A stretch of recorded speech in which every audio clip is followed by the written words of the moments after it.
The official release date for Hytale drops tomorrow, but we already know it won't be releasing before Christmas. With Simon writing, let me break it to you and reset expectations. The acquisition took just long enough to prevent us from doing a release before holidays. That's why it took us so long to announce the date. We tried to push as hard as we could, but legally, there's just too much to do and we'd be cutting it too close to Christmas. Elaborating on the legal side of things, in a longer tweet he did write, to give some context, we just received the final game files and documents yesterday, and we still need to finish the legal content for the release. You can't launch a game without a TOS/EULA and other related documents, so we are pouring hundreds of thousands of dollars into legal work to expedite this. Given that we want to let players modify our game, it requires some custom work to make sure we get it right. In parallel, we are still awaiting other legal transfers of assets. Keep in mind that the game has never undergone proper testing, so we're finding all sorts of crazy bugs, but none of that matters for release. We have been very clear publicly that we're shipping something unfinished and will continue to do so, with warnings on the website, in-game, and social media. We will be okay with negative criticism. On top of the game itself, we had to build a new website backend, launcher, authentication system, patching, and a lot more in the last few weeks. We've cleaned up a lot of the code and assets, merged hundreds of branches, and refactored the critical parts we wanted to get done on time. The good news is that on that front, we are feeling great about the release. It's been an incredible engineering challenge to say the least. When it comes to purchasing the game though, Simon did say, I'll have pre-ordered before Christmas going. Not sure if I can get gifting working in time. We'll do my best to see what's possible. With that, if you don't already know, usernames are unique in Hytale. So if having a certain username is very important to you, you need to keep an eye out before Christmas to get that pre-order in. Maybe tomorrow, alongside the release date, we'll also get a pre-order date. If you subscribe, I will make sure you know when that is. Early access is going to be launching with exploration, modding tools, and creative mode. And on that note, since my last video, we got a full blog post going over some of the creative tools on offer. What I can appreciate about Hytale's creative tools is that it's more comparable to painting in a 3D space than it is placing brick by brick like Lego. There are various brushes that let you place structures down like painting on a canvas, and all of these can be reshaped and customized. You can even make your own brushes. There's a dedicated space called the prefab editor where you can mess around with existing prefabs or create your own. It's like having Minecraft's world edit and a bunch of plugins but built into the game. When you give people really good tools, it's inspiring. It makes you want to create, and they've clearly put a lot of thought into this mode. There are a few other things we've learned about I want to talk about because they remind me of Terraria. For example, someone tweeted, I wonder what is Simon's thoughts on storage? Like chess kind of storage. How big will chests be? Will there be varying sizes? Will they have sort buttons? Do your stations in close proximity interact with them? With Simon responding, it's already all implemented. Yes, we even actually added the proximity chest to the station feature a few weeks ago, which is one of my major gripes about Minecraft and one of my favorite things about Terraria. Someone wrote, we need hunger mechanic in order to make cooking and farming useful.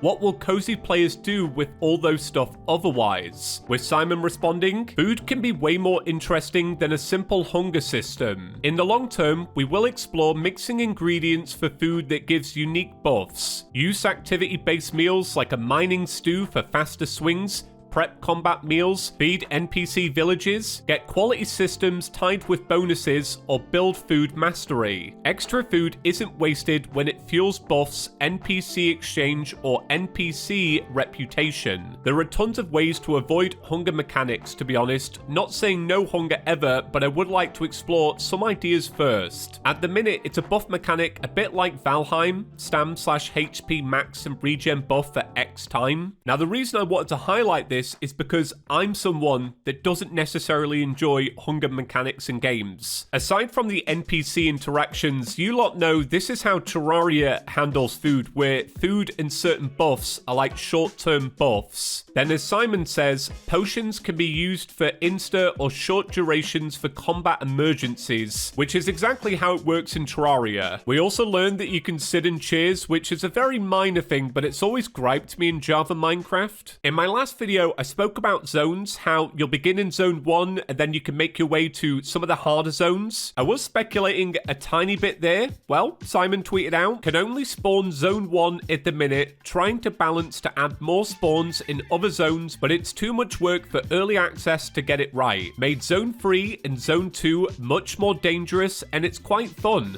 Downside is everyone experiences zone 1 first. New world gen is much better at this, info soon. How Simon explains it is pretty much how I always had it in my head as well, and it's essentially how a Terraria world is structured. You always start in the forest, but there's nothing stopping you from going to the jungle or the underground desert. It may be harder, but if you're an experienced player, you can play the game at your own pace. What I won't be able to understand though until I actually play the game, how does that work with an infinite world? We know at launch infinite worlds will be turned off, but conceptually, if you start in zone 1, then go to 2, then 3, then 4, does it loop back round to zone 1? In my head, I kind of imagine Hytale's map looking somewhat similar to Core Keeper's map, with each zone essentially being a circle with zone 1 in the center. Simon also wrote, all zones are accessible, but the crafting slows down / gate the player a bit to prevent players just skipping to the late zones. All zones are relevant through the whole game, or at least that's our goal. Bench upgrades, ingredients from specific zones, etc. Players are given hints, but it's truly an exploration experience. There was no gameplay, so we did our best to get the vibes from an exploration POV. And the thing is, if you take that concept and add a few boss fights, you've essentially got Terraria before 1.1 when hard mode was introduced. And it was that exploration that really made me fall in love with Terraria. And it's what's always made me so excited about Hytale, just living in this world, soaking up the atmosphere and exploring. Now, the last thing I want to talk about, somebody tweeted, could we have a look at Zone 5 and 6 as a separate blog post? The community has been waiting 7 years for this moment. With Simon responding, they kind of don't exist at the minute. They got nuked years ago. We'll probably revisit them using New World Gem, so that'll be shown in a blog post soon. I will say, I'm very curious to learn why they got nuked, but what I love about this whole saga is that at some point, Simon will probably tell us why. My own personal theory is that 5 and 6 were kind of like a hard mode equivalent. That's why they were covered up by the storm. Potentially, there was some kind of challenge in the world that you needed to defeat, then that would remove the storm. But going back to what I was talking about earlier, when you think of an infinite world, how do you do that? Which is just one of those questions we'll probably learn by playing early access, or potentially in a blog post. Now, I want to hear from you lot. You have 24 hours to let me know what is your predicted date for the release of early access Hytale. Be bold and leave your prediction down below. No editing comments, alright? We'll be checking back tomorrow. As always, if you do want to be kept up to date with all things Hytale, now is the perfect time to click that subscribe button. Thanks for watching, everyone, and I'll see you in the next one. Peace.